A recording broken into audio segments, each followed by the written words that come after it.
តើអ៊ីរ៉ង់ពិតជាប្រទេសបែបបុរាណមែនដែរឬទេតើហេតុអ្វីបានជាប្រទេសដែលស្ថិតនៅតំបន់មជ្ឈមបូព៌ាមួយនេះបែរជាមិនមែនជាប្រទេសអារ៉ាប់មនុស្សជាច្រើនមានការចង់ដឹងចង់ឃើញថាតើបែធ្លាប់ស្ថិតនៅក្រោមការគ្រប់គ្រងរបស់រាជវង្សថាងឬយានយួនដែរឬទេអ្នកខ្លះថែមទាំងនិយាយថាអានរូសានអានឡាឆានគឺជាជនជាតិអ៊ីរ៉ង់តើនេះជារឿងពិតឬคล้ายៗសម្បីតែសាសនាមីងចៅក្នុងរឿងដាវទេពកាប់នាគតើពិតជាមានប្រភពមកពីសាសនាគោរពភ្លើងរបស់អ៊ីរ៉ង់មែនឬ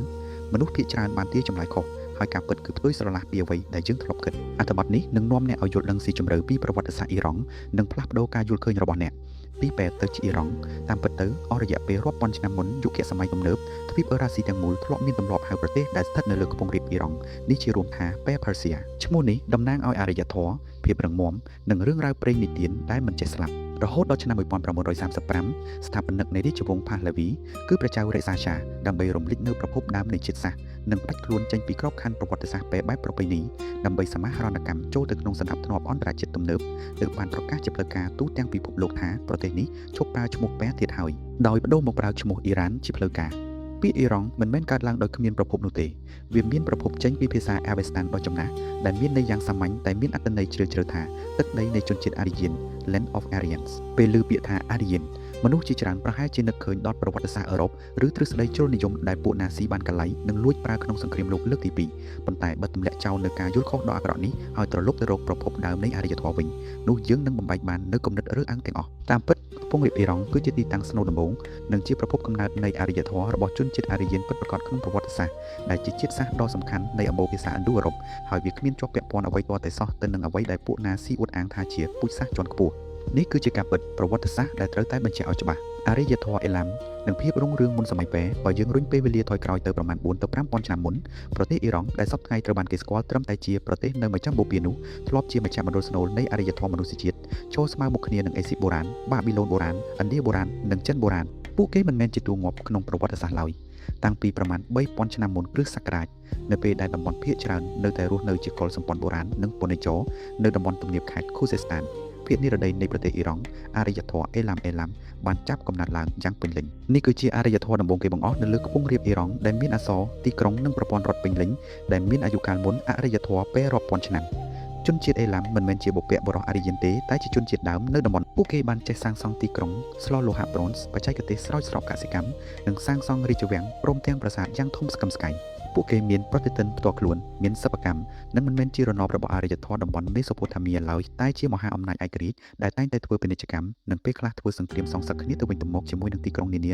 ានៅឆ្នាំ2004មុនគ្រិស្តសករាជកងទ័ពអេឡាំថែមទាំងបានវាយលុកទីក្រុងបាប៊ីឡូនទម្លាក់រាជវង្សបាប៊ីឡូនទី1ទៀតផងការផ្លាស់ទីលំនៅរបស់ជនជាតិ Aryan Migration ប្រហែលចន្លោះឆ្នាំ2000ដល់1500មុនគ្រិស្តសករាជមានការផ្លាស់ទីលំនៅរបស់ជនជាតិដ៏ធំមួយដែលបានកែប្រែផែនទីអរិយធម៌មនុស្សជាតិកូនសម្ព័ន្ធបណ្ឌិតរួមមួយក្រុមមកពីតំបន់វាលស្មៅអឺរ៉ាស៊ីចន្លោះសមុទ្រខ្មៅនិងសមុទ្រកាស្ពីយែនបានស្វែងរកដីមានជីជាតិនិងអាកាសធាតុល្អពួកគេបានដឹកនាំសត្វពាហនៈនិងអាវុធបុរាណនិយាយភាសាឥណ្ឌូអឺរ៉ុបដើមហើយបំបែកគ្នាធ្វើដំណើរយឺតៗទៅកាន់ភាគខាងត្បូងខាងកើតនិងខាងលិចក្រុមនេះហើយជាជនជាតិអារីយ៉ានពិតប្រាកដហើយពួកគេបានបំបែកជា3សាខាធំ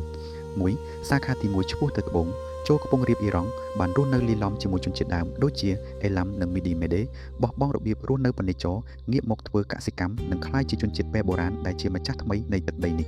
2សាខាទី2បន្តចុះទៅត្បូងចូលឧបទ្វីបឥណ្ឌាបានសញ្ជ័យជនជាតិដើមនៅឥណ្ឌាបង្កើតទម្រង់ដើមនៃប្រព័ន្ធវណ្ណៈនិងក្លាយជាបុព្វបុរសរបស់ជនជាតិឥណ្ឌូអារីយ៉ាន3សាខាទី3ឆ្ពោះទៅលិចចូលទ្វីបអឺរ៉ុបបានក្លាយជាបុព្វបុរសរបស់ក្រិកបុរាណរ៉ូម៉ាំងបុរាណសេលតិកអាល្លឺម៉ង់ស្លាវីជាដើមដែលជាក្រុមជនជាតិចម្បងនៅអឺរ៉ុបនេះហើយជាមូលហេតុដែលភាសាធំនៅលើពិភពលោកបច្ចុប្បន្នដូចជាអង់គ្លេសបារាំងអាល្លឺម៉ង់រុស្ស៊ីអេស្ប៉ាញឥណ្ឌូនិងភាសាប៉ែរបស់អ៊ីរ៉ង់សុទ្ធតែស្ថិតក្នុងអំបូរភាសាឥណ្ឌូអឺរ៉ុបតែមួយដូច្នេះអរិយធម៌អ៊ីរ៉ង់គឺខុសប្លែកពីអរិយធម៌អារ៉ាប់ទាំងស្រុងវាជាអរិយធម៌ឥណ្ឌូអឺរ៉ុបបុរាណដែលឯករាជ្យការងើបឡើងនៃចក្រភព Achaemenid ឬ Achaemenid Empire ឈានចូលដល់សតវត្សទី6មុនគ្រិស្តសករាជគុលសម្ព័ន្ធប៉ែនៅខ្ពង់រាបអ៊ីរ៉ង់បានងើបឡើងនិងផ្ដួលរំលំការគ្រប់គ្រងរបស់នគរមីឌីមេដេនបង្កើតបានជាចក្រភពពិភពលោកពិតប្រាកដដំបូងគេគឺរាជវង្ស Achaemenid ឬចក្រភពប៉ែទី1នេះជាចក្រភពដ៏ធំមហិមាដែលលាតសន្ធឹងកាត់ទ្វីបអាស៊ីអឺរ៉ុបនិងអាហ្វ្រិកស្ថាបនិកនៃចក្រភពនេះគឺស៊ីរុសដ៏អស្ចារ្យ Cyrus the Great ទ្រង់បានសញ្ជ័យនគរធំជាច្រើនរួមទាំងអាណាចក្រលីឌានិងបាប៊ីឡូនប៉ុន្តែអ្វីដែលធ្វើឲ្យលោកត្រូវបានគេចងចាំនិងលើកតម្កើងសូម្បីតែនៅក្នុងព្រះគម្ពីរមិនមែនគ្រាន់តែដោយសារការសញ្ជ័យនោះទេតែដោយសារសិលធម៌និងការអត់ឱនរបស់លោក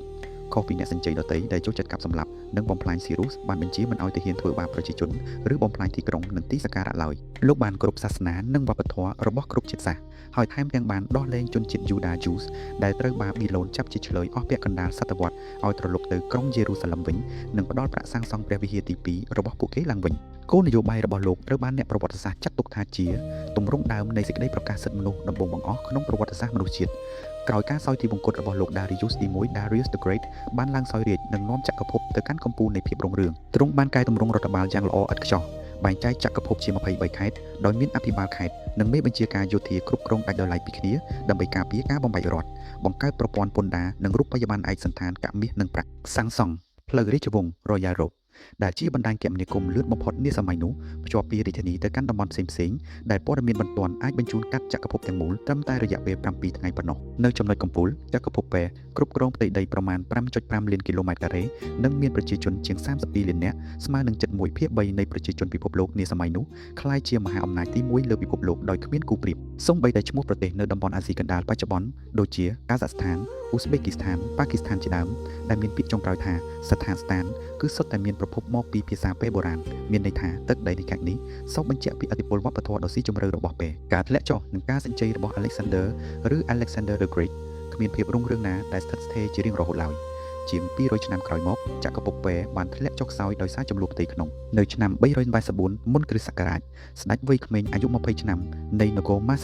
Macedonia គឺ Alexander ដ៏អស្ចារ្យ Alexander the Great បានដឹកនាំទ័ពកិច្ចចម្រុះប្រមាណ 40000 នាក់វាយលុកចក្រភពប៉ែក្នុងរយៈពេលត្រឹមតែជាង10ឆ្នាំ Alexander បានយកឈ្នះកងទ័ពរាប់លាននាក់របស់ស្ដេច Darius ទី3 Darius III កម្ចាត់ចក្រភពប៉ែបំផ្លាញទីក្រុង Persepolis ដ៏រុងរឿងនិងលួចយកទ្រព្យសម្បត្តិរាប់មិនអស់ចក្រភពប៉ែទី1ត្រូវបានដួលរលំជាស្ថាពរប៉ុន្តែប្រវត្តិសាស្ត្រតែងតែមានរឿងលេងសើច Alexander ក្រោយពីបន្តការសញ្ជ័យដល់ឥណ្ឌាក៏បានដួលឈឺនិងសោយទីវង្គតយ៉ាងតក់ក្រហល់នៅទីក្រុងបាប៊ីឡូនក្នុងព្រះជន្មត្រឹមតែ33វស្សា